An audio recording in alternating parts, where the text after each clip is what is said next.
I was standing in the cemetery on a cold November afternoon, watching them lower my husband Robert's casket into the ground when my phone vibrated in my coat pocket. I almost ignored it, thought whoever was calling could wait, thought nothing was more important than this moment saying goodbye to the man I'd been married to for 31 years, the man who'd been my partner, my best friend, my whole world for 3 decades. But something made me check. Something made me pull out my phone and look at the screen. And what I saw made my blood run cold, made my hands start shaking, made the world tilt on its axis. It was a text message from Robert's number from the phone that should have been in his casket with him. From a dead man and all, it said, was "Don't trust anyone." 3 words that changed everything. 3 words that told me my husband's death wasn't what it seemed. 3 words that meant I was in danger.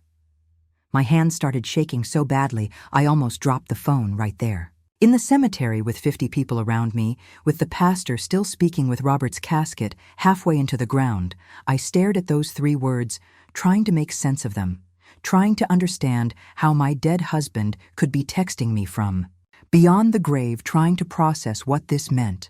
And I looked up from my phone, looked around at all the mourners gathered around the grave, my stepchildren, Robert's business partners, his friends, his colleagues, his employees, all of them with appropriately sad faces, all of them dressed in black, all of them playing their parts in this funeral perfectly.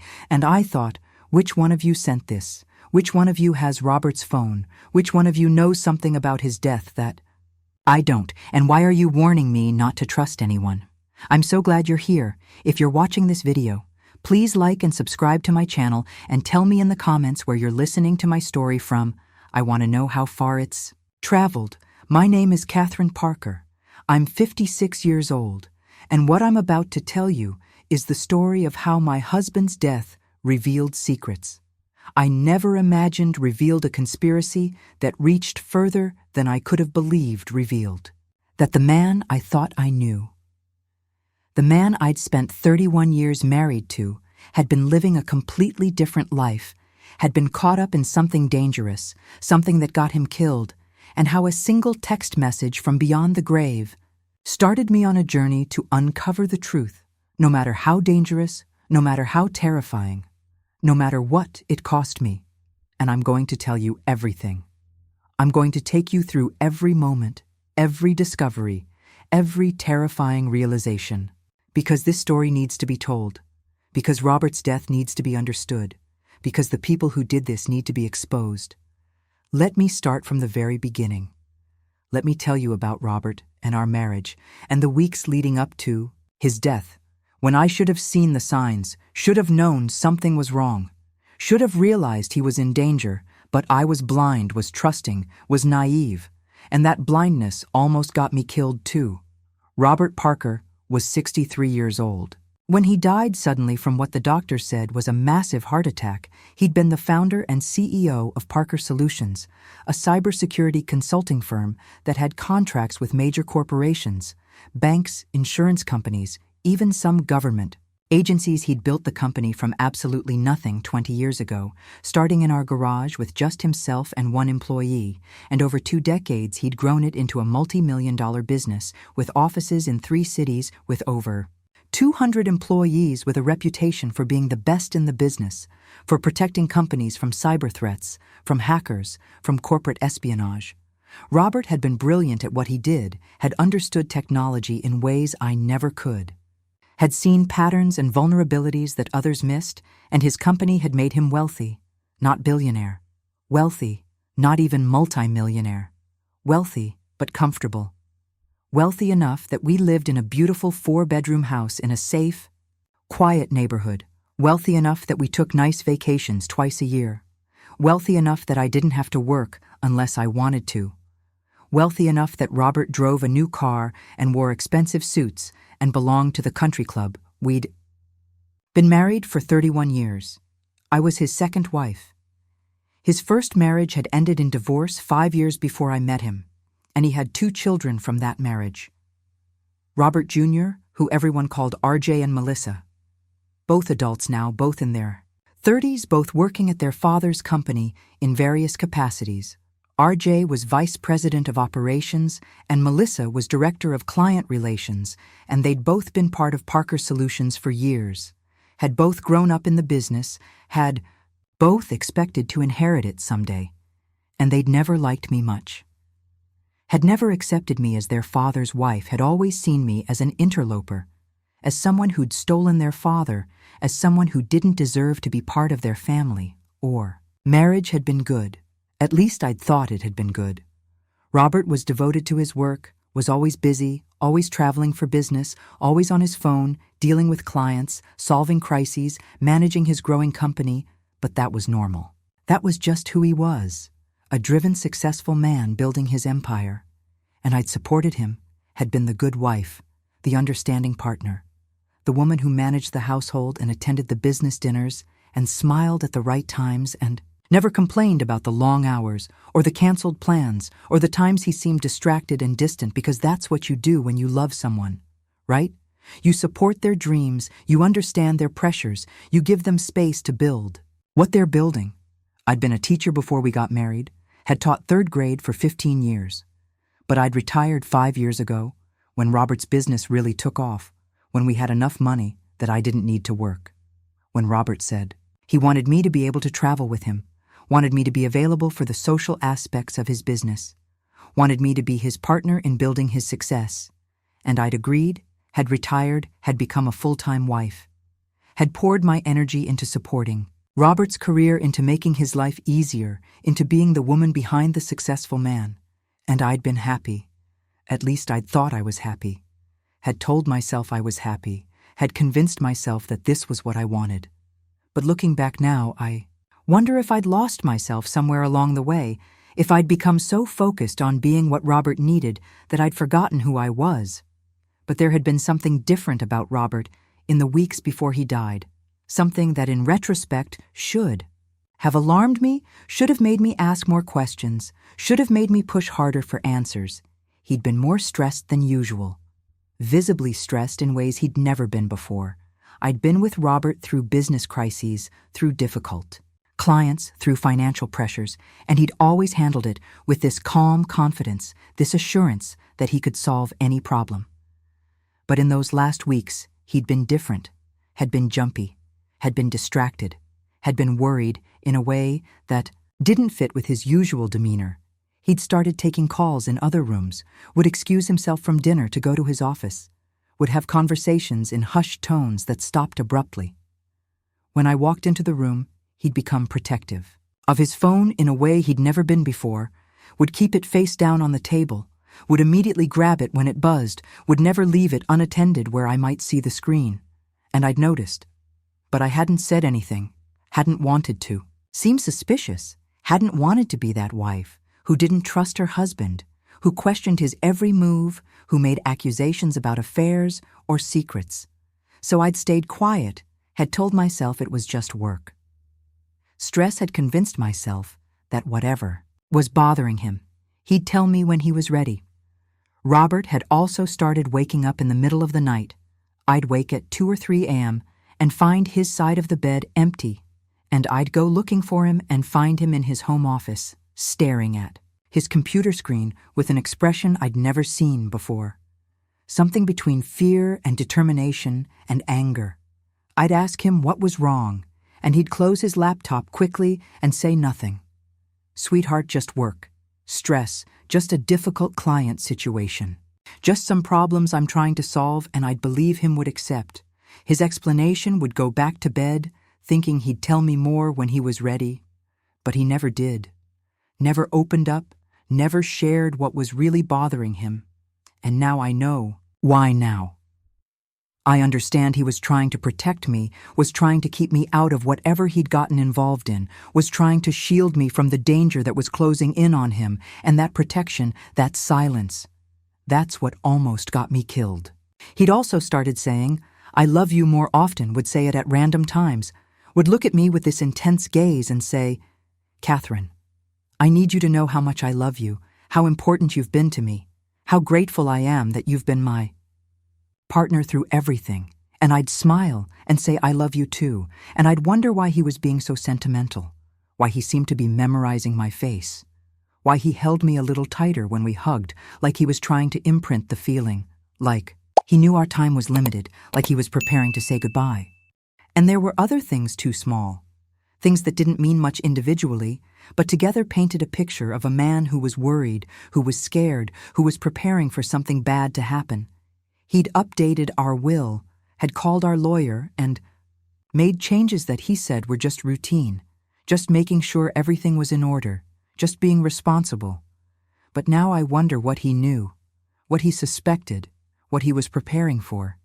He'd also given me the information about that safety deposit. Box had told me casually one night that if anything ever happened to him, there were things at the bank. Things I'd need to see, things that would explain everything. And I'd laughed it off, had told him nothing was going to happen to him, had refused to even consider the possibility that I might lose him because he was only 63, was healthy, was active, played tennis twice a week, went to the gym, had regular checkups with his doctor. There was no reason to think he was in danger, was facing. A threat was counting down his final days, but he knew. He knew something was wrong, knew he was in danger, knew his time was running out, and he'd tried to prepare me, tried to leave me clues, tried to make sure I'd be okay after he was gone, and I'd been too blind, too trusting, too naive to see it. And then one Tuesday morning in early November, Robert got up at his usual time, 6 a.m. He showered and dressed in one of his expensive suits, had coffee and toast for breakfast, kissed me goodbye in the kitchen, said he had an early meeting downtown with a potential new client, said he'd probably be home late that evening, and walked out the door.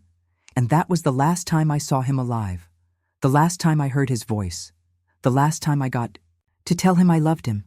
And 3 hours later, at 9:15 in the morning, my phone rang, and it was a number I didn't recognize, and I almost didn't answer. But something made me pick up, and a woman's voice said, "Is this Catherine Parker?" And I said yes.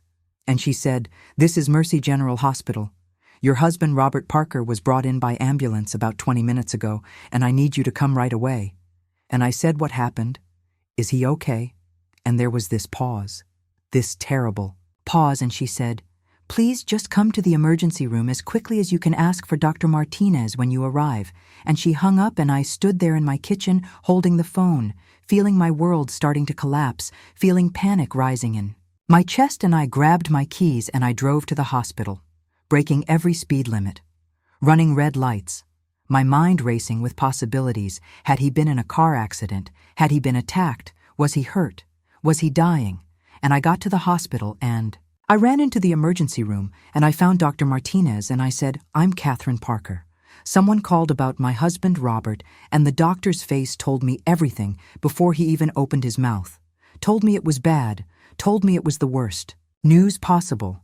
Dr. Martinez led me to a private room, not to where Robert was, but to a small, quiet room with comfortable chairs and tissue boxes, and I knew what that meant.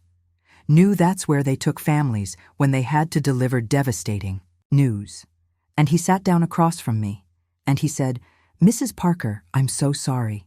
Your husband went into cardiac arrest in a parking garage downtown. A bystander called 911, and paramedics arrived within minutes. They performed CPR on scene, got his heart beating again, brought him here. But he arrested again when he arrived, and despite our best efforts, we were unable to revive him. I'm so sorry, but your husband has passed away." And I sat there trying to process those words, trying to make them make sense, because this had to be a mistake, had to be wrong. Robert was healthy, was strong, was only 63. He couldn't be dead, couldn't be gone, couldn't have left me alone. And I said, "That's impossible. He was fine this morning. He was perfectly healthy. There must be some mistake." And Dr. Martinez said, very gently, "There's no mistake. Mrs. Parker, I'm so sorry. Sometimes these things happen. Suddenly, with no warning, a massive heart attack can strike anyone, even people who seem perfectly healthy. And there's nothing that could have been done, nothing that could have prevented it. It was simply his time. And I wanted to scream at him that it wasn't his time, that Robert was supposed to grow old with me, that we were supposed to have decades more together, that this couldn't be happening. But I couldn't speak. couldn't process, couldn't do anything, but sit there and feel my world ending, feel everything I'd known, crumbling, feel my life shattering into a million pieces. They let me see him, let me go into the room where they'd taken his body, and he looked like he was sleeping, looked peaceful, looked like he might wake up at any moment and tell me this was all a terrible dream, but he didn't wake up, didn't move, didn't breathe, and I stood there next to the bed holding his hand, feeling how cold it already was, feeling how still, feeling how gone he was. And I cried, I sobbed, I begged him to wake up, to come back, to not leave me alone. And the nurses were kind, let me have as much time as I needed, didn't rush me, didn't try to comfort me, just let me grieve, let me say goodbye, let me hold his hand one last time. And eventually, I knew I had to leave, had to start making arrangements, had to call people, had to figure out what came next, and they gave me his personal effects, his wallet, his watch, his wedding ring, his phone, all in a clear plastic bag, and I took it all, and I walked out of that hospital into a world that no longer made sense, into a life that no longer had. Robert in it, into a future I couldn't begin to imagine, and I drove home in a daze called RJ. And Melissa told them their father was dead, listened to their shock and grief, told them I'd be in touch about funeral arrangements, and then I sat in my house in the silence, and I tried to understand how my life had changed so completely in just a few hours. The next few days were a blur of activity, of things that needed to be done, of arrangements that needed to be made. There was the funeral home, to visit the casket, to choose the burial plot, to purchase the obituary, to write the death certificates, to obtain the insurance company, to notify the lawyer, to meet with the bank accounts, to access dozens and dozens of details that needed handling. When all I wanted to do was curl up in bed and cry, but I couldn't afford to fall apart, couldn't afford to stop moving. Because if I stopped, I'd have to really feel the loss, really accept that Robert was gone, really face a future without him. So I kept moving, kept organizing, kept checking things off my list, and I met with the funeral director, and we planned the service for the following Friday, 5 days after Robert died, and we chose the music and the readings and who would give eulogies, and where the reception would be held, and I did it all in this numb, efficient state, like I was planning a business conference, not my husband's funeral, and RJ and Melissa were there helping in their own way. But there was something off about their grief, something that didn't quite ring true. They cried at the appropriate moments, said the appropriate things, but there was something underneath, something I couldn't quite identify, a nervousness, a tension, an urgency that didn't fit with simple grief, and they kept asking questions, strange questions that should have alarmed me, but I was too numb to really notice. They asked about Robert's office at home, asked if he'd left any files there, any documents, any USB drives, anything work-related that they should know about. They said they needed to make sure nothing important was lost, needed to maintain business continuity, needed to keep Parker Solutions running smoothly in the wake of Robert's death. And I said, I didn't know, said Robert. Kept his work life separate. Said I'd never been involved in the business side of things. Said they were welcome to look in his office if they needed to, and they did. They went into Robert's home office the day before the funeral, said they needed to collect some files, and they were in there for over an hour with the door closed, and I could hear them opening drawers, moving things, having intense whispered conversations, and when they came out, RJ's face was tight with frustration, and Melissa looked worried, and I asked if they'd found what they needed, and RJ said, not really said, they'd look again. Later said there were some things their father had been working on that they couldn't find, and it was important they locate those files. And I said I'd help them look after the funeral, said I'd go through everything systematically. But in that moment, I was too focused on getting through the service to worry about business documents. And they looked at each other, and something passed. Between them, something I didn't understand, something that made me uncomfortable, but I pushed it aside, told myself they were just stressed, just grieving in their own way, just trying to hold their father's company together. Robert's business partners came to visit Thomas and Marcus, who'd been with Robert from nearly the beginning, who'd helped build Parker Solutions into what it became, who'd been his friends and colleagues and trusted confidants for 20 years. They came to the house the evening before the funeral, bringing food and condolences, and they sat with me in my living room, and they expressed their shock and sadness, and they talked about what a great man Robert had been, what a brilliant businessman, what a loyal friend, and I accepted their sympathy, and I thanked them for coming. And then Thomas said, "Catherine, I know this is a difficult time, but we need to talk about something important." And I said, "Okay, what is it?" And he said, Robert was working on a major project before he died, something that's crucial to the company's future. And we can't find his files on it. We've looked at the office, we've checked his work computer, but there are some documents missing, and we're wondering if he might have kept copies at home, if he might have brought some files here. And I said, "I don't know. I don't think so. But you're welcome to look." And Marcus said, "We'd appreciate that. We need to find these files as soon as possible. This project represents millions of dollars in potential revenue, and without Robert's work, we can't move forward." And there was something in his voice, something intense, something almost desperate that made me uncomfortable, made me wonder why this project was so important, made me question why they were focusing on business documents when they should be mourning their friend. But again, I pushed those feelings aside, told myself I was being paranoid, told myself they were just trying to protect Robert's legacy, trying to make sure his final project wasn't lost. The wake was held the night before the funeral at the funeral home, and hundreds of people came, clients and employees and business associates and friends and family, all filing past Robert's open casket, all offering their condolences, all telling me how sorry they were.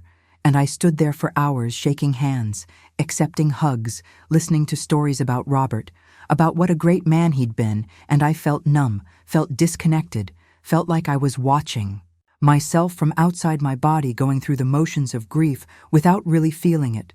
Because if I let myself feel it, if I let myself really accept that Robert was gone, I'd collapse right there in that funeral home, and I couldn't afford to do that, couldn't afford to fall apart. Not yet, not with so many people watching, and RJ and Melissa were there, greeting people, accepting condolences, and at one point they asked if they could have some private time with their father, some time alone, in the viewing room to say their personal goodbyes, and I said of course, and I left and gave them their privacy, and they closed the door to the viewing room, and they were in there for about 20 minutes, and when they came out, Melissa looked like she'd been crying. But RJ looked frustrated, looked angry, and I wondered what had happened in there, what they'd talked about, what had made RJ so upset. But I didn't ask, didn't push, just let it go, because grief affects everyone differently, and I couldn't judge how they were processing their father's death. And then it was the day of the funeral. Friday, November 8th, cold and gray and appropriately miserable, and we gathered at the church where Robert and I had been married 31 years ago, and the service was beautiful. The pastor spoke eloquently about Robert's life, about his accomplishments, about his dedication to his family and his business, about his generosity and his integrity and his kind heart. And I sat in the front pew listening to all of this, listening to them describe a man I'd thought I knew, and I felt tears streaming down my face, and RJ gave a eulogy talking about his father as a role model, as a mentor, as someone who taught him everything about business and life.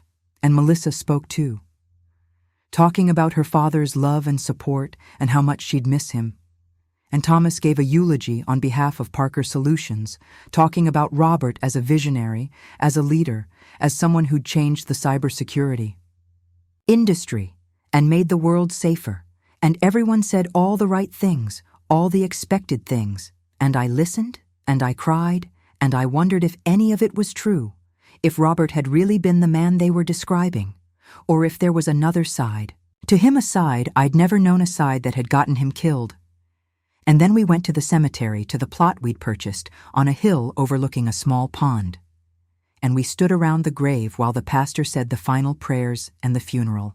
Home staff prepared to lower the casket, and I stood there with RJ on one side and Melissa on the other, and Thomas and Marcus and Sarah behind me, and dozens of other people forming a circle around the grave, and I watched them lower Robert's casket into the ground watched them begin to cover it with dirt. And I thought about everything we'd shared, 31 years of memories of joy and sorrow and ordinary moments. And I thought about how I'd never get to make new memories with him. Never. Get to hear his voice or feel his touch or tell him one more time that I loved him. And that's when my phone vibrated in my coat pocket. That's when I felt that buzz that told me someone was trying to reach me, and something made me check, made me pull out the phone, made me look at the screen, and I saw the text message from Robert's number from a dead man, and I read those 3 words, "Don't trust anyone," and my whole world shifted. My whole understanding of Robert's death changed in that instant, because this wasn't a random text, this wasn't a mistake, this was a warning from someone who knew something, who understood something, who was trying to tell me that Robert's death wasn't what it seemed, wasn't natural, wasn't an accident, was something darker, something dangerous, something that put me at risk too. I stood there at my husband's grave with 50 people around me, and I tried to keep my face neutral, tried to not show my shock, tried to look like a grieving widow receiving a condolence text instead of like a woman who'd just discovered her husband might have been murdered. I looked around at everyone there, trying to see if anyone was watching me, trying to catch someone looking at their phone, trying to figure out who had sent this message, who had access to Robert's phone, who knew enough to warn me. And everyone looked normal. Everyone looked appropriately sad. Everyone looked like they belonged there, but one of them didn't. One of them had Robert's phone. One of them knew the truth. One of them was trying to help me, and I needed to figure out who and why, because my life might depend on it. I slipped my phone back into my pocket, and I kept my face composed, and I made it through the rest of the funeral. And then everyone drove back to my house for the reception for food and drinks and more condolences, and I moved through it all in a daze, smiling and thanking people and accepting their sympathy, while my mind raced with questions about that text. Message: the house was full of people eating the food. The caterers had prepared, drinking wine and coffee, standing in small groups, talking in hushed tones. And I circulated through the rooms, playing the gracious hostess, accepting hugs and kind words. While my phone burned in my pocket while those 3 words echoed in my head, "Don't trust anyone," which meant everyone was suspect, everyone could be lying, everyone could be involved in whatever had gotten Robert killed, and I looked at RJ talking to some of Robert's employees, and I wondered if he'd sent the text, if he knew something about his father's death, if he was trying to warn me. And I looked at Melissa crying in Sarah's arms, and I wondered if she was acting, if her grief was fake, if she was part of whatever this was, and I looked at Thomas and Marcus discussing something intensely in the corner. And I wondered if they'd killed Robert, if they'd had something to do with his death, if they were the ones I shouldn't trust, and the paranoia was overwhelming, was suffocating, was making it hard to breathe. But I kept smiling, kept accepting condolences, kept playing my part, because I didn't know who was watching, didn't know who was dangerous, didn't know who I could trust, and they kept asking about files, kept circling back to this mysterious project Robert had been working on. Thomas pulled me aside at one point, said, "Catherine, I hate to bring this up at such a difficult time, but it's crucial that we find Robert's files. On the Henderson project, this is our biggest client, and without Robert's work, we're going to lose the contract. And if we lose this contract, the company could be in serious financial trouble." And I said, "I understand, Thomas. I'll look for the files. I'll go through Robert's office. I'll check everywhere." And he said, "Thank you, and please do it soon. We're running out of time." And there was something in his eyes, something urgent, something almost threatening that made me take a step back, made me wonder what was really on those files, what was so important that Thomas was pressuring a widow at her husband's funeral. And RJ approached me later, said, "Mom, we really need to talk about the business, about what's going to happen with Parker Solutions. Now that Dad's gone." And I said, "Can't this wait? Can we deal with this after the funeral, after I've had time to grieve?" And he said, "I know this is hard, but we need to know what Dad left you. We need to know if you inherited his shares in the company, if you have any control over his assets, because there are decisions that need to be made, and if you're going to be involved, We need to know now. And I looked at him, really looked at him, and I saw not grief, but calculation, not sadness, but ambition. And I wondered when my stepson had become so cold, had become so focused on money and power, that he couldn't even wait until his father was buried to start circling the assets. And Melissa cornered me in the kitchen, said, "Catherine, I know Dad trusted you. I know he told you things, and if there's anything at all that he said in his final weeks, anything about work or the company or problems he was having, I need to know." And I said, "What kind of problems, Melissa? What are you talking about?" And she looked nervous, looked over her shoulder to make sure no one was listening, and she said Dad was stressed. In the weeks before he died, he was worried about something. And I think it had to do with the business, and if he told you anything, if he gave you anything, any documents or files or information, I need to know about it, because his death. It might not have been what it seems, and my heart started pounding. Because here was Melissa basically confirming what that text had suggested, that Robert's death was suspicious, was potentially murder, was something more than a simple heart attack. And I said, "What do you mean, Melissa? What are you suggesting?" And she looked at me with these wide eyes full of fear, or maybe calculation, I couldn't tell, and she said nothing. "Never mind, I'm just upset.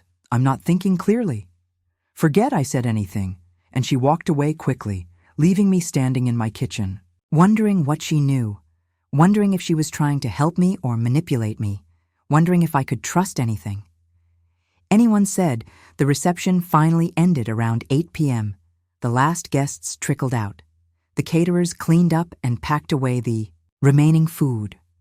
And finally, I was alone, truly alone in my house, for the first time since Robert died, and the silence was deafening, was oppressive, was filled with ghosts and questions and fear. I sat down on the couch in the living room, and I pulled out my phone and I looked at that text message again, "Don't trust anyone." And I tried to reply, tried to text back, "Who is this? What do you know? Please help me." But the message wouldn't send it, just sat there with a little red exclamation mark saying, "Failed to deliver," which meant whoever had Robert's phone had turned it off or destroyed the SIM card or disabled messaging.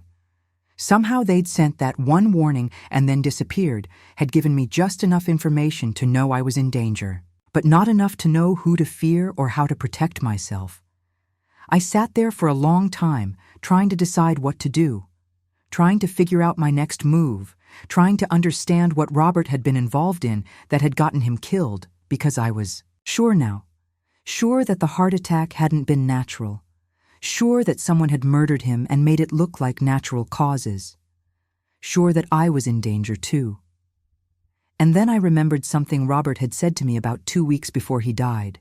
We'd been lying in bed and I'd noticed he seemed troubled, seemed distant, and I'd asked him what was wrong, and he'd said nothing.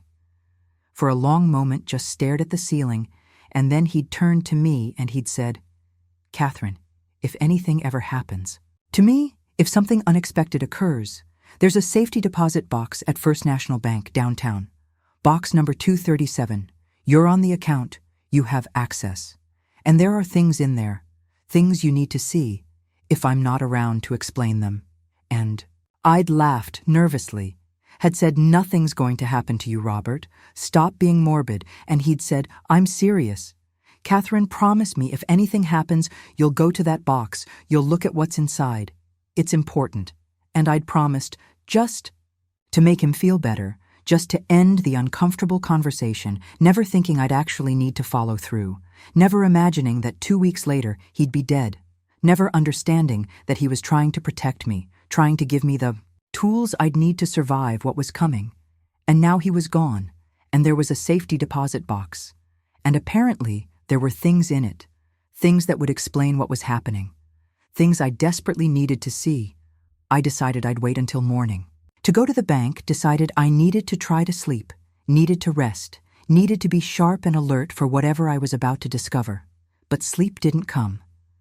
I lay in bed in the dark, in the silence, and I listened to every sound, the house settling, the wind outside a car, passing on the street, and every sound made me jump, made my heart race, made me wonder if someone was coming for me, if whoever had killed Robert was coming to eliminate the loose end, to silence the widow, to make sure no evidence.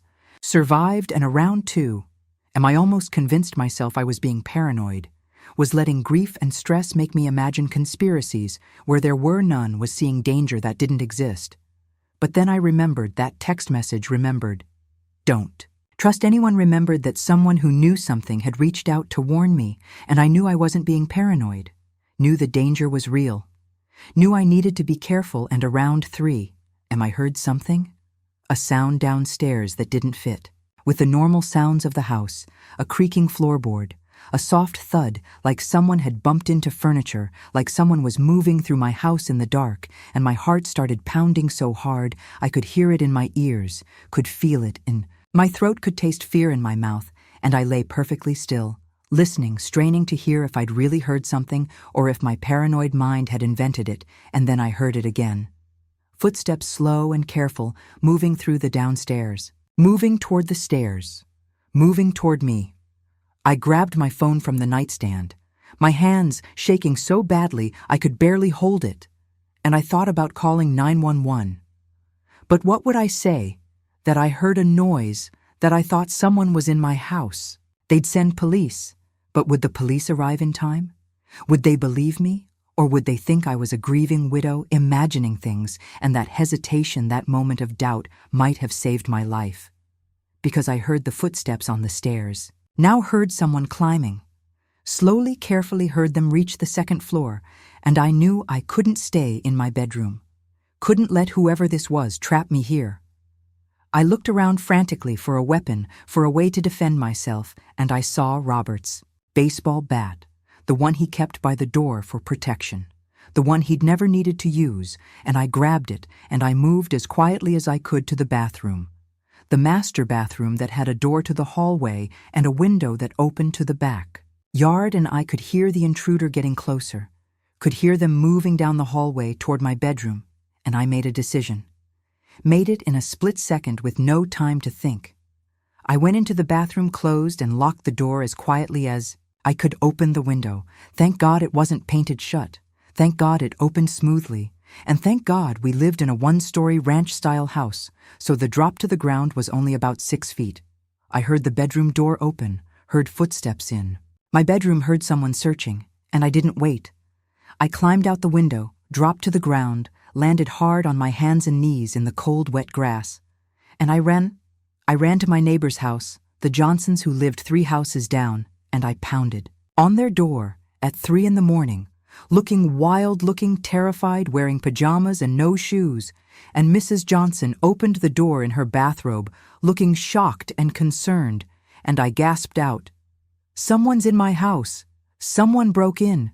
Please call the police," and she pulled me inside immediately, and Mr. Johnson was already on the phone with 911, and within minutes there were police cars in my driveway, police officers searching my house with flashlights and guns drawn, and I stood in the Johnsons' living room, wrapped in a borrowed robe, shaking from cold and fear and adrenaline, watching through the window as police searched my house, and after about 20 minutes, one of the officers came to the Johnsons' door and said, "Mrs. Parker, there's no one in your house." Now, we did a complete search and there's no sign of forced entry. No sign that anyone was there. "Are you sure you heard something?" And I wanted to scream. Wanted to tell him, "Yes, I'm sure I heard footsteps. I heard someone searching my bedroom." But I could see the skepticism in his eyes. Could see him thinking this is just a grieving widow, imagining things, letting stress and grief create phantoms. And I said, maybe I was wrong. Maybe I imagined it. "I'm sorry for wasting your time." And the officer was kind, was understanding, said it was no problem, said it was completely understandable given what I'd been through, said maybe I should have someone stay with me for a few days, said grief can do strange things to people, and I nodded and agreed and thanked him. And Mrs. Johnson insisted I stay with them for the rest of the night, insisted I not go back to my house until morning, insisted I was in no state to be alone, and I was grateful, was relieved, was still too scared to go back to that empty house, so I spent the rest of the night on the Johnsons' couch, dozing fitfully, jumping at every sound. And when morning finally came, Mrs. Johnson made me breakfast, and Mr. Johnson offered to walk through my house with me, to make sure I felt safe, and I accepted. And we went back to my house in the cold November morning, and everything looked normal, looked undisturbed, looked like maybe I really had imagined the whole thing. But I went upstairs to my bedroom and I looked around carefully, and I could see things that were different, subtle things that the police hadn't noticed. Robert's nightstand drawer was slightly open when I knew I'd closed it. His closet door was ajar when I was sure I'd shut it. Papers on his desk were in a different order than I'd left them. Someone had been in my house. Someone had been searching through Robert's things. Someone had been looking for something, and when I called them and made me leave, they hadn't had time to find it. Whatever they were looking for was still here, still hidden, still waiting for me to discover it. I thanked the Johnsons and assured them I was fine. And after they left, I locked all the doors and windows, and I stood in my house trying to decide what to do, trying to think clearly, trying to make a plan, and I knew what I had to do, knew where. I needed to go. I needed to get to that safety deposit box, needed to see what Robert had left me, needed to understand what was happening before whoever was doing this tried again, because they would try again. They'd come looking for something, and they hadn't found it, and that meant they'd be back, would try again, would eventually realize that maybe what they were looking for wasn't in the house. Maybe Robert had hidden it somewhere else. Maybe his widow knew where it was. And when they realized that, when they understood that I had what they wanted or access to it, I'd become not just a potential witness, but a target. So I needed to move fast, needed to get ahead of this, needed to get to that safety deposit box before they figured out where Robert's evidence was hidden. I looked at the clock. It was 7:30 a.m. The bank would open at 9. I had 90 minutes to get ready to prepare to steel myself for whatever I was about to discover. I showered and dressed in practical clothes, jeans and a sweater and running shoes in case I needed to run again. I packed a bag with some clothes and essentials and my laptop in case I couldn't come home, in case I needed to disappear for a while, and I put Robert's phone, the one from his personal effects, in my purse along with my own phone. And at 8:45 I drove to First National Bank downtown. I got there right when they opened at 9, and I walked up to the customer service desk and I said, I need access to safety deposit. Box 237. I'm Catherine Parker. I'm on the account, and the woman behind the desk looked up my information, checked my ID, and said, Yes. Mrs. Parker, you're authorized. I'm so sorry for your loss. She'd seen Robert's obituary, had made the connection between my name and the recent death notice, and I thanked her, and she led me through the bank to the vault area, past the tellers and the loan officers, to a heavy door that required her key and my key to open, and we went into the vault, a room lined with metal boxes in neat rows floor to ceiling, and she used her master key, and my personal key, the one Robert had given me years ago, that I'd kept in my jewelry box, never knowing what it was for, to open box 237. And she pulled out a long metal box, about the size of a shoebox, and she carried it to a private viewing room, a small windowless room with just a table and 2 chairs, and she set the box on the table and said, Take all the time you need. Mrs. Parker, just press the button by the door when you're finished. And she left and closed the door, and I was alone with whatever Robert had hidden, whatever secrets he'd deemed important enough to secure in a bank vault, whatever information had gotten him killed. I sat there for a long moment, just staring at the box, afraid to open it, afraid of what I'd find, afraid that once I looked inside, there'd be no going back, no pretending I didn't know, no returning to the comfortable ignorance of thinking my husband had died of natural causes. But I'd come this far, had survived a break-in, had fled my house in the middle of the night, had received a warning from beyond the grave, and I needed to know, needed to understand, needed to see what Robert had left me. So I opened the box, and inside I found a USB drive, small and black and unremarkable, a burner phone still in its plastic packaging with a note taped to it that said fully charged contacts, already loaded, an envelope with my name on it, written in Robert's familiar handwriting. And underneath all of that, a stack of documents, maybe 50 pages held together with a binder clip. I picked up the envelope first, because I recognized Robert's handwriting, because I could see it was thick with multiple pages, because I knew this. Was Robert trying to communicate with me from beyond death, trying to explain, trying to warn, trying to protect me, even though he was gone? And I opened it with shaking hands, and I pulled out what looked like a 5-page letter written on Robert's company letterhead dated just 2 days before he died, and it started, "Catherine, my love, if you're reading this, then I'm dead, and I'm so sorry. I'm so sorry for the lies. I'm so sorry for the danger I've put you in. I'm so sorry for not being the man you thought I was. I'm so sorry for everything." And I sat there in that small room in the basement of a bank, and I read my dead husband's confession. And with every word, my understanding of our marriage, of his life, of the past 31 years, shifted and crumbled. Robert wrote that 18 months ago he'd discovered something by accident, had stumbled onto something he wasn't meant to see, had found evidence that his company, Parker Solutions, the business he'd built from nothing, the business he'd poured 20 years into, wasn't what he thought it was. His business partners, Thomas and Marcus, the men he'd trusted, the men he'd built this company with, had been using Parker Solutions for something illegal, something dangerous, something that put everyone at risk. They'd been running a corporate espionage operation using the cybersecurity infrastructure they'd built for legitimate clients to steal information, to access proprietary data, to sell trade secrets to the highest bidder. Parker Solutions had contracts with major corporations, with banks, with insurance companies, with government agencies. And part of those contracts involved installing security systems, involved having access to their networks, involved being trusted with their most sensitive information. And Thomas and Marcus had been abusing that trust, had been creating backdoors in the security systems they installed. Backdoors that allowed them to access client data whenever they wanted to steal financial information, to take trade secrets, to copy proprietary research and development, to access anything of value. And then they'd been selling that information to competitors, to foreign governments, to anyone willing to pay, and they'd been making millions. Doing it, had been running this scheme for years, had been betraying every client who'd trusted them.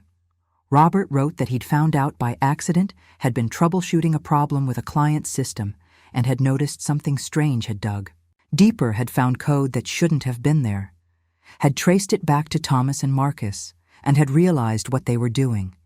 And he'd been horrified, had been betrayed, had immediately confronted them, had demanded they stop, had threatened to go to the authorities. And that's when Thomas and Marcus had shown him how deep this went, had shown him evidence that made it look like Robert was involved, like he was the mastermind, like the whole operation had been his idea.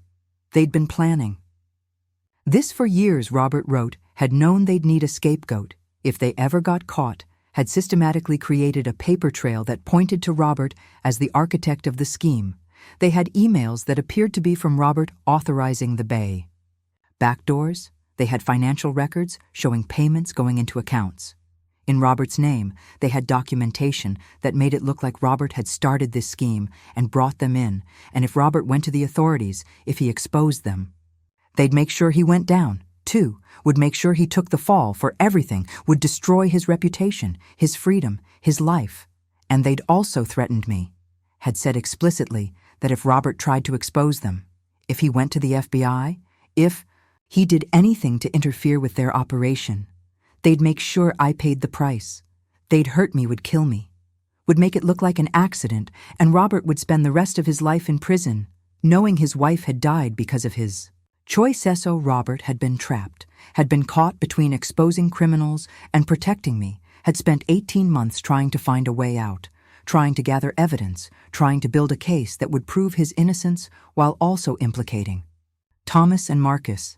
But he'd been careful, had been terrified, had been paranoid, because he knew they were watching, knew they were waiting for him to make a mistake, knew that one wrong move would cost both of us everything, and he'd been gathering Evidence had been secretly copying files, documenting everything, finding proof that he wasn't involved, that Thomas and Marcus had fabricated the evidence against him, that he'd only discovered the scheme recently and had been trying to stop it. He'd been working with someone at the FBI, a special agent named David Morrison, who was investigating corporate espionage cases, and Robert had been carefully feeding him. Information had been building a case, had been getting close to having enough evidence to bring them down, but Thomas and Marcus had found out somehow, had discovered that Robert was working with the FBI, had realized he was gathering evidence against them, had known they needed to stop him permanently, and Robert wrote in his letter, "Catherine, if you're reading this, it means they got to me first. It means they couldn't let me live long enough to expose them. It means they killed me, and they made it look like natural causes, like a heart attack, like a tragic but understandable death for a 63-year-old man under a lot of stress, and I need you to understand you're in danger too. They'll come after you, looking for evidence, looking for anything I might have told you, looking for this safety deposit box, because they know I was gathering information and they'll assume I told you. They'll assume, where the evidence is. They'll assume you're a threat, and they won't hesitate to kill you. Two won't think twice about eliminating you to protect themselves. So you need to be careful, need to be smart, need to trust no one, absolutely no one. Because this conspiracy goes deeper than you think, involves more people than you'd ever imagine, includes people you think you can trust, people you've known for years, people who seem like they care about you. RJ and Melissa. Robert wrote, are involved, have been part of this scheme for the past 2 years. Thomas and Marcus recruited them, brought them into the conspiracy, offered them money and power and a bigger stake in the company. And my children chose greed over loyalty, chose money over their father, chose to be part of a criminal enterprise that was destroying everything I'd built. And they know I found out, know I was planning to expose them, know that exposing their involvement would mean prison time, would mean losing everything, and they can't let that happen, can't let the truth come out.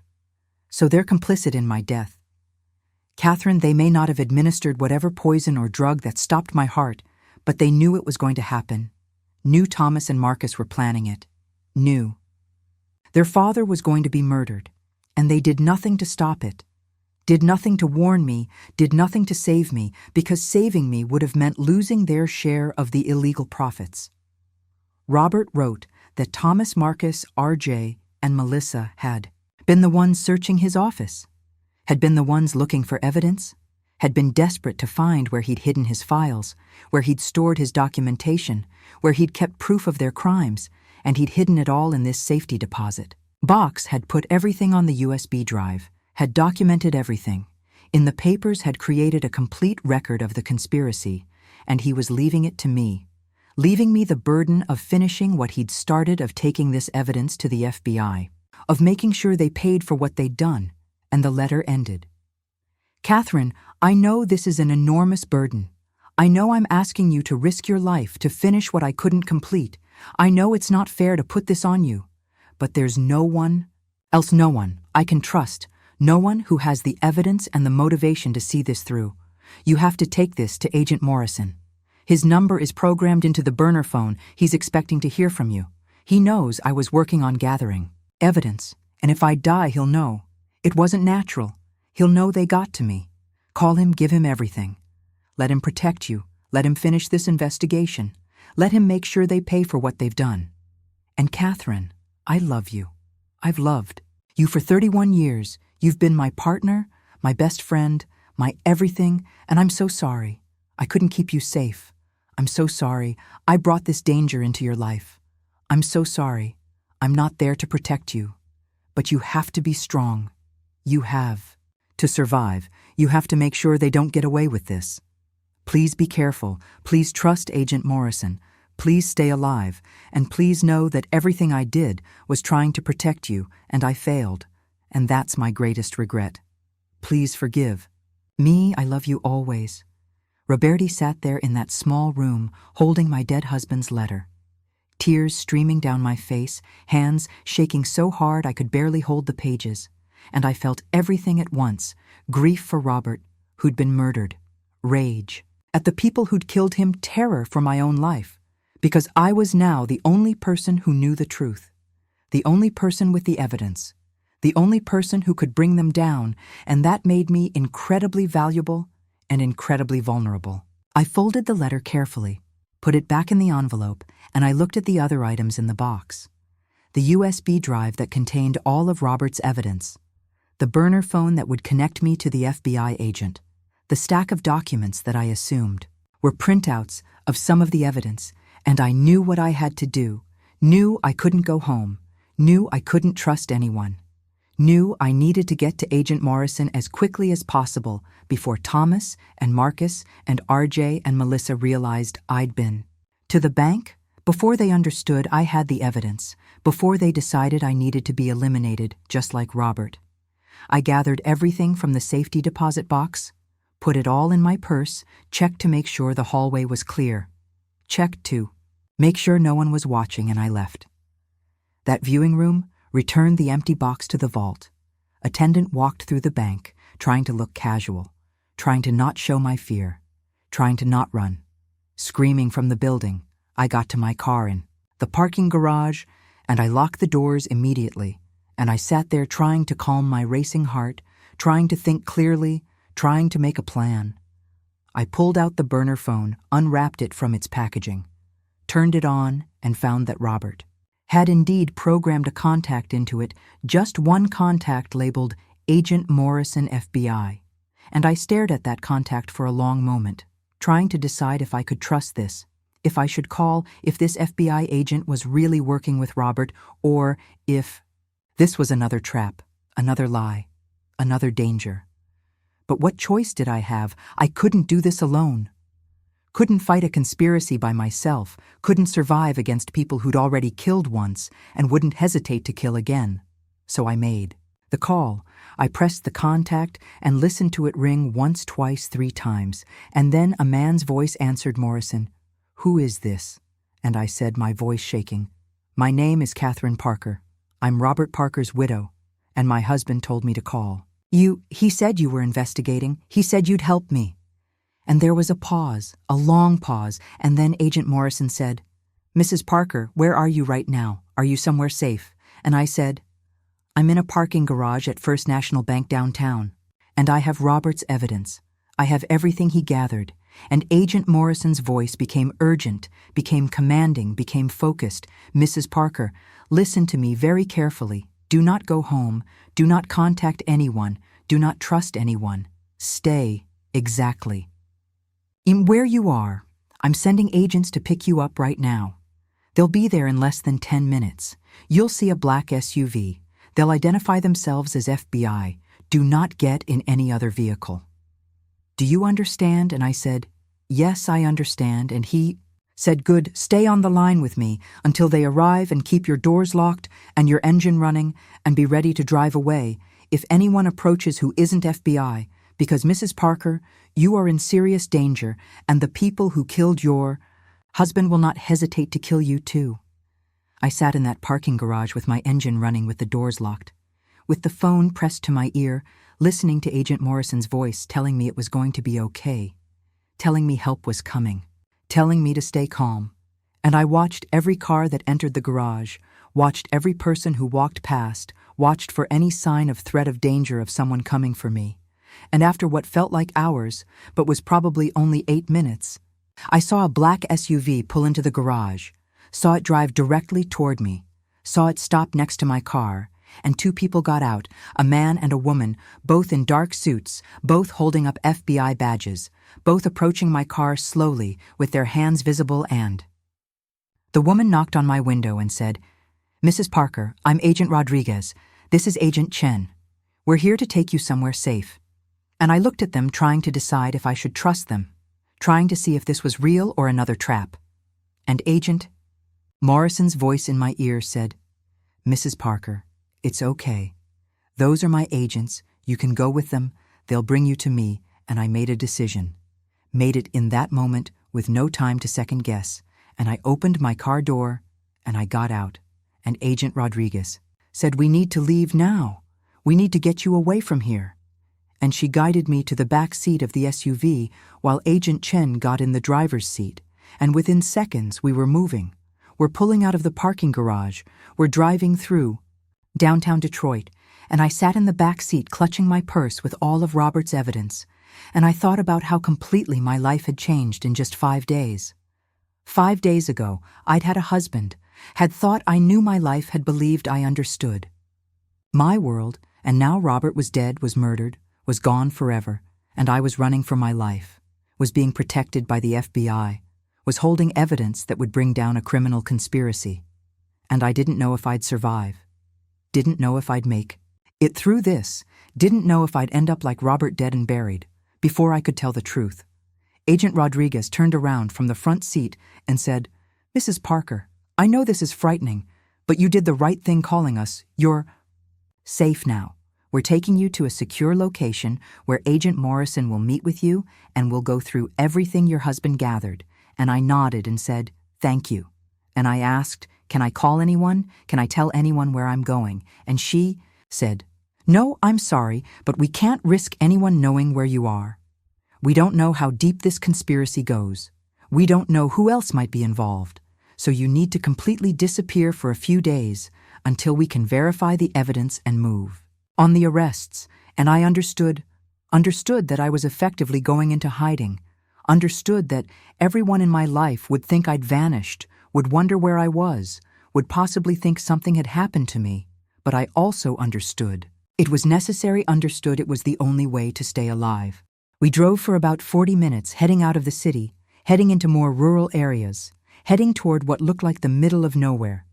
And finally we pulled up to a small house at the end of a long driveway, surrounded by trees, surrounded by isolation, surrounded by what looked like safety. And Agent Chen said, "We're here. This is the safe house. You'll stay here until we can process the evidence and make the arrests." And I got out of the car and looked at this small, modest house that would be my prison and my protection for however long this took. And I followed Agent Rodriguez inside, and there were already 2 other agents there setting up equipment, checking windows, securing the perimeter, and Agent Rodriguez showed me to a bedroom, small and functional, with just a bed and a dresser and a small window with blinds closed. And she said, "You'll be comfortable here. We'll bring you food. We'll keep you updated on the investigation. And Agent Morrison will be here within the hour. And until then, just try to relax. Try to rest. I know you've been through a lot, but you're safe now. They can't find you here. They can't hurt you here." And I nodded, and I sat on the bed, and I finally let myself acknowledge how terrified I was, how exhausted I was, how completely overwhelmed I was by everything that had happened. Agent Morrison arrived. Exactly 1 hour later, I heard a car pull up, heard voices in the hallway, and then there was a knock on my bedroom door, and Agent Rodriguez said, "Mrs. Parker, Agent Morrison is here. He'd like to speak with you."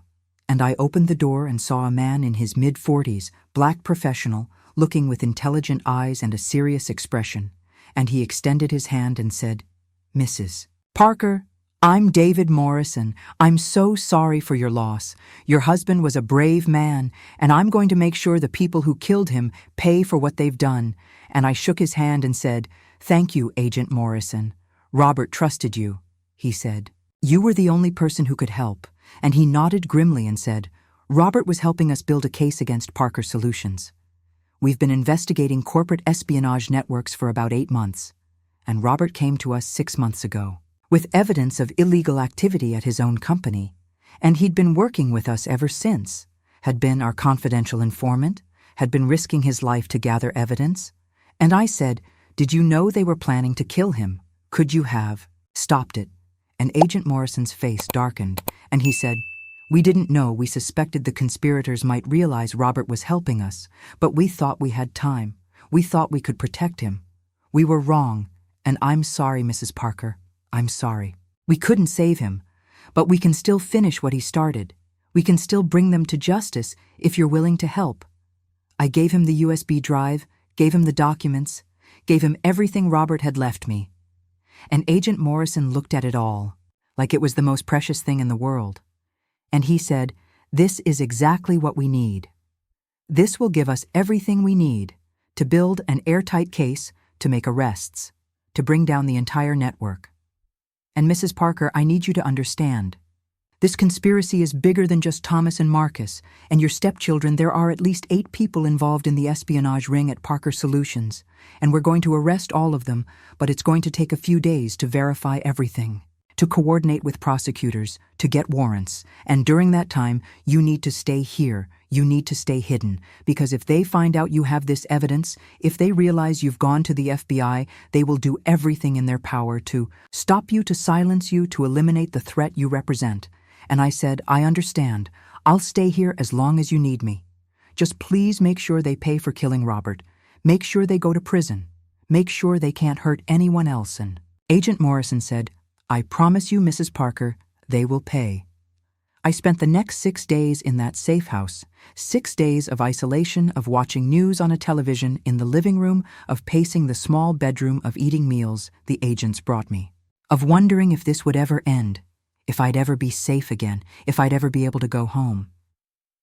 Agent Morrison came by every day, updated me on the investigation, told me they were verifying Robert's evidence, told me they were building cases against. All 8 conspirators told me they were coordinating with federal prosecutors and getting warrants and preparing for simultaneous arrests. And on the 6th day, he came to me with a smile on his face, the first smile I'd seen from him. And he said, We're ready. We have everything we need. We're executing the arrests tomorrow morning, 6 a.m., simultaneous raids on homes and the Parker Solutions office.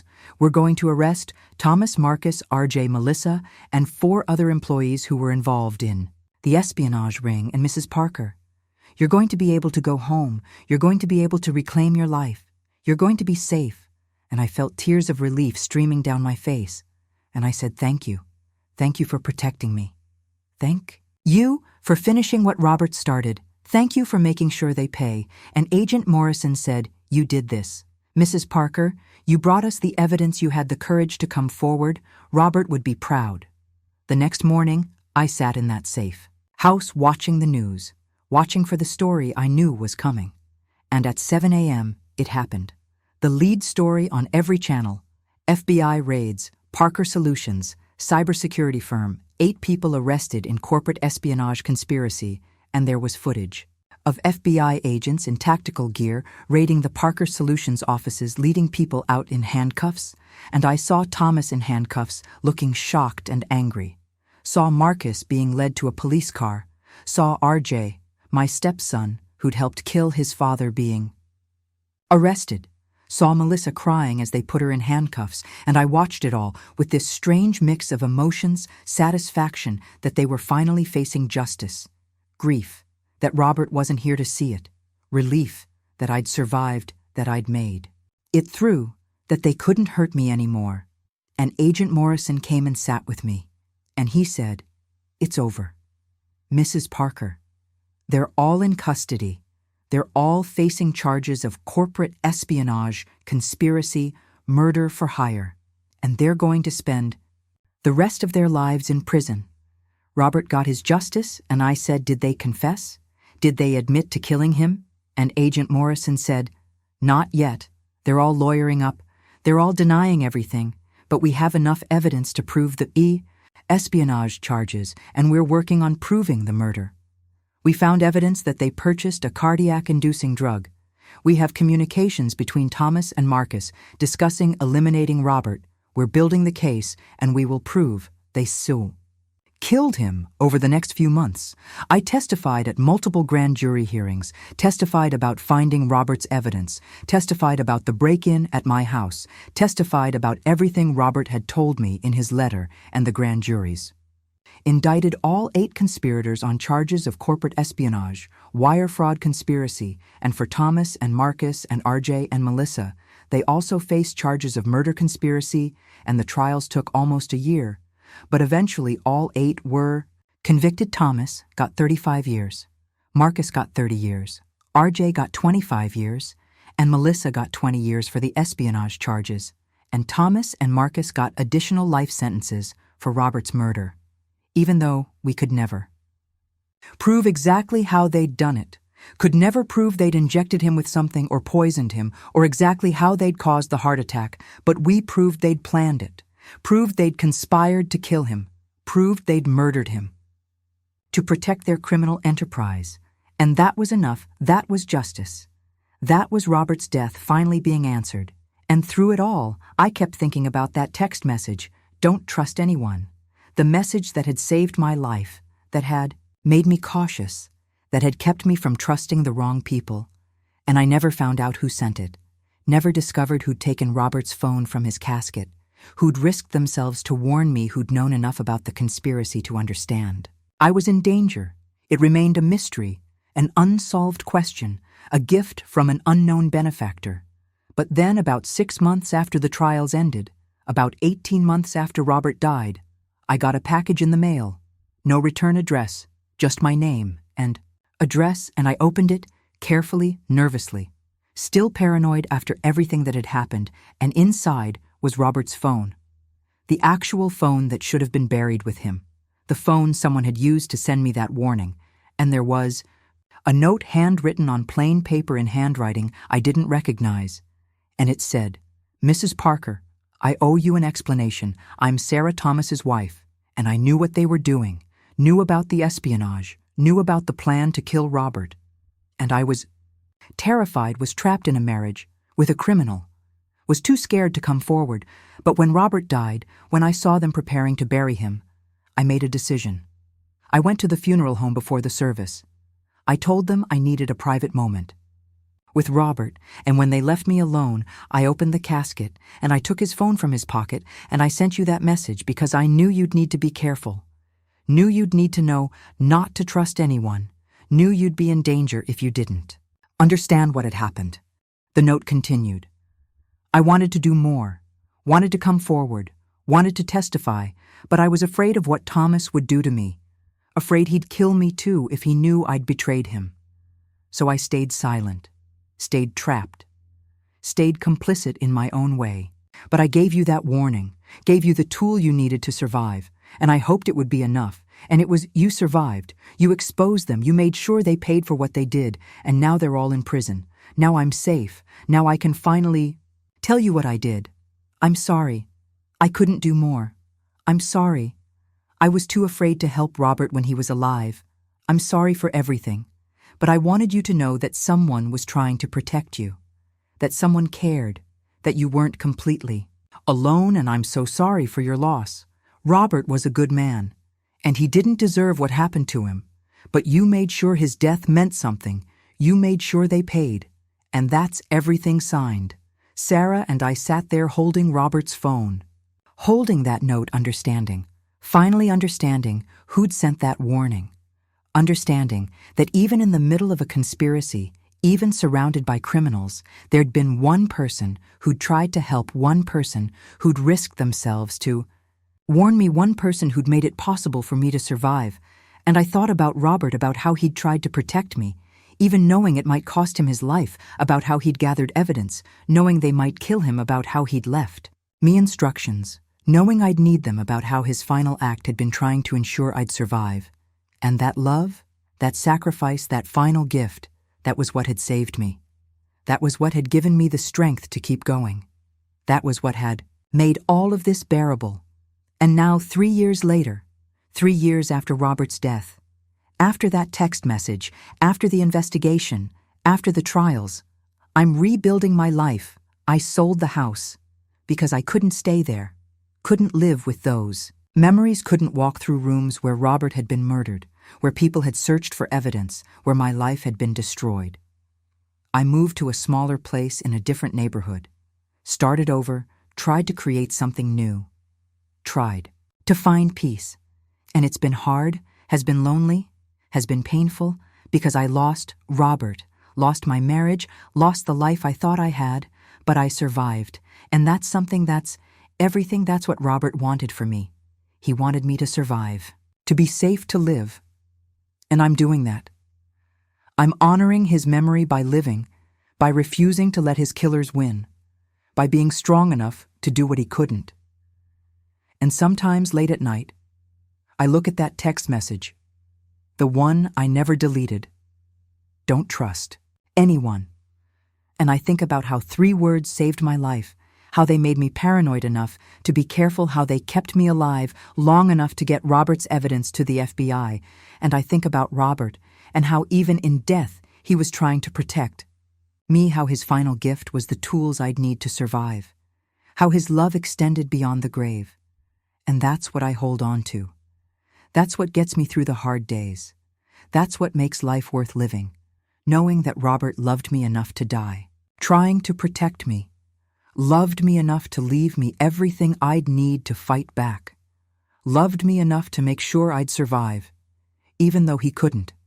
And that love, that sacrifice that's eternal, that's real, that's something no one can take from me. No matter what happens, no matter how many years pass, no matter how much time goes by. So if you're watching this, if you've lost someone, if you've discovered that people you trusted were lying, if you've had your world shattered by betrayal and conspiracy and murder, know that you can survive, know that you're stronger than you think, know that truth matters, that justice matters, that love matters, even when it costs everything. Even when it destroys your life, even when it forces you to start over from nothing, because that's what Robert taught me. That's what his death showed me. That's the legacy he left, and I won't let it be forgotten, won't let his sacrifice be meaningless, won't let the people who killed him win by destroying me too. So I'm living, I'm surviving, I'm making his death mean something, and that's the best revenge, that's the greatest victory. That's how I honor the man I loved. My husband's funeral ended, and I got a message from his number. Don't trust anyone, and those 3 words changed everything. Revealed a conspiracy. Exposed murderers, saved my life, and brought justice for the man I loved. And that's my story. That's what happened. That's how I survived. And if you're ever in a similar situation, if you ever get a warning like that, if you ever discover that the people around you aren't who they seem, then listen. Pay attention, trust your instincts, and fight. Because your life may depend on it, and justice may require it, and love may demand it. And that's worth everything. That's worth surviving for. That's worth living for, did you? Like my story, and which city are you listening from? Let's meet in the comments. If you like the story, you can support me by sending a super thanks so I can keep bringing more stories like this. Thank you so much for your sweet support. I'm looking forward to your comments on the story. On the screen, you can see 2 new life stories that I highly recommend. There's so much more on my channel. Don't forget to subscribe. See you in the next life story with love and respect.